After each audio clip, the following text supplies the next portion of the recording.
রবিবার ত্রিপুরা উপজাতি স্বশাসিত জেলা পরিষদের সদর খুমলুকে আয়োজিত হয় মেগা জনজাতি যোগদান সভা। ভারতীয় জনতা পার্টির এই যোগদান সভায় উপস্থিত ছিলেন মুখ্যমন্ত্রী ডাক্তার মানিক সাহা। বক্তব্য রাখতে গিয়ে বিশ্রামগঞ্জে এডিসির জায়গা দখল করে পঞ্চায়েত গঠন করা হয়েছে বলে যে অভিযোগ করেছিলেন তিপ্রা মথার প্রধান প্রদ্যুৎ কিশোর দেববর্মন, তার তীব্র সমালোচনা করেন মুখ্যমন্ত্রী ডাক্তার মানিক সাহা। ভিলেজ কমিটির জায়গা দখল করে কোনোভাবেই পঞ্চায়েত গঠন করতে পারে না রাজ্য সরকার। এই বিষয়টি নিয়ে বিভ্রান্তি তৈরি করা হচ্ছে।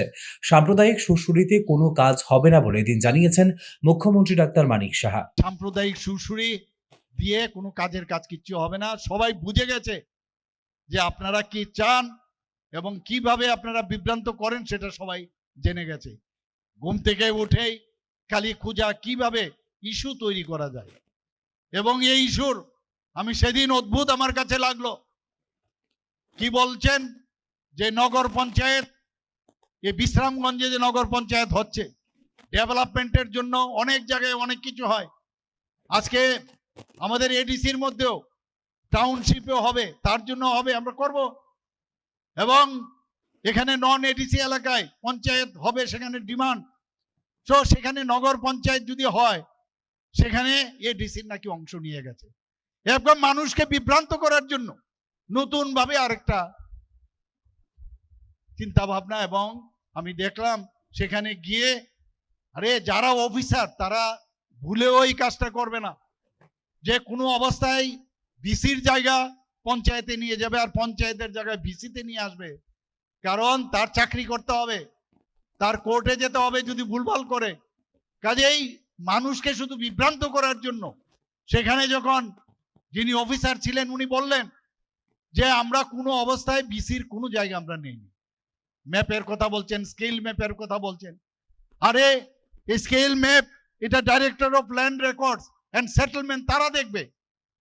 তো তার নিয়েও নানাভাবে চেষ্টা করেছে। যখন দেখলো যে না, আরে এটা তো অসুবিধায় পড়ে গেলাম, তাড়াতাড়ি বলছে ঠিক আছে আমরা দেখবো, করে চলে গেলেন আরেক জায়গায়। এইভাবে একের পর এক যে কিভাবে বিভ্রান্ত করা যায় এই কাজটা করে। শহর আগরতলা থেকে বেআইনি দখলদারদের উচ্ছেদের বিষয়টি নিয়ে বিরোধী দল সিপিআইএমের বিভিন্ন মন্তব্যে তীব্র সমালোচনা করেন মুখ্যমন্ত্রী ডাক্তার মানিক সাহা। 2016 সালে বামফ্রন্ট সরকার নিজেরাই উচ্ছেদ অভিযান সংগঠিত করে, অথচ এবার এই বিষয়টি নিয়ে দ্বিচারিতা করছে সিপিআইএম বলে উল্লেখ করেন মুখ্যমন্ত্রী। মিউনিসিপ্যালিটির মধ্যে বেআইনি ভাবে যারা বসেছিল তাদেরকে আজকে মিউনিসিপ্যালিটির থেকে তাদেরকে উচ্ছেদ করেছে।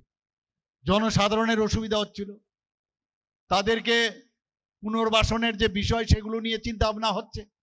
কিন্তু কি বলছেন, বলার জন্য বলতেই হবে। আর আমার সাংবাদিক বন্ধুরা এখানে আছেন, ওনাদেরকে তড়িঘড়ি করে বলবেন যে এটা প্রেস কনফারেন্স হবে, আসুন। কি না, আমরা এটা বুঝি জনসাধারণ রাস্তা দিয়ে তার যে ফুটপাত দিয়ে হাঁটা উচিত, রাস্তার মধ্যে দখল করা উচিত নয়, সব বলবে, বলার পরবে তবে তবে আবার একটা তবে বা কিন্তু ইত্যাদি লাগাবে। অদ্ভুত দ্বিচারিতার মানে আজকে একটা নিউজ পেপার আমি দেখছিলাম 2016 সালের উনাদের সময় উচ্ছেদের সময় উনাদের যে উচ্ছেদের সে ফটো ছাপিয়েছে একটা নিউজ পেপার আজকে দেখলাম। আর আজকে উনারা সেই উচ্ছেদের এগেইনস্টে আজকে বলছেন কিভাবে ক্ষমতা দখল করবে আর কিভাবে মানুষকে বিভ্রান্ত করবে। নতুন জেনারেশন আসছে, 5 বছর পর পর নতুন যারা ভোটার হচ্ছেন ওনারা তো এইসব জানেন না।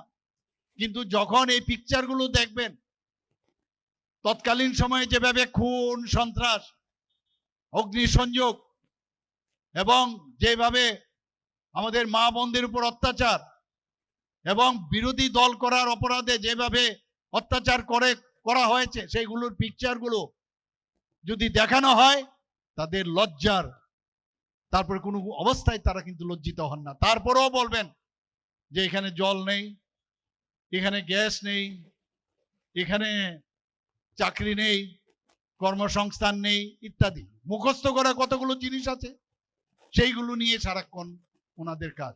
আসন্ন ত্রিপুরা উপজাতি স্বশাসিত জেলা পরিষদের নির্বাচনকে সামনে রেখে বিশেষ করে জনজাতি এলাকাগুলিতে ধারাবাহিকভাবে মেগা যোগদান সভা করে চলেছে ভারতীয় জনতা পার্টি। প্রতিটি সভাতে নেতৃত্ব দিচ্ছেন মুখ্যমন্ত্রী ডাক্তার মানিক সাহা। জনজাতিদের উন্নয়নে কেন্দ্রীয় এবং রাজ্য সরকারের বিভিন্ন প্রকল্পগুলির সমর্থক বাস্তবায়নে উদ্দেশ্যে এডিসিতে বিজেপি প্রশাসন একান্ত প্রয়োজন বলে দিনের জনসভায় উল্লেখ করেন মুখ্যমন্ত্রী doctor Manik Saha. Bureau report, news নাও।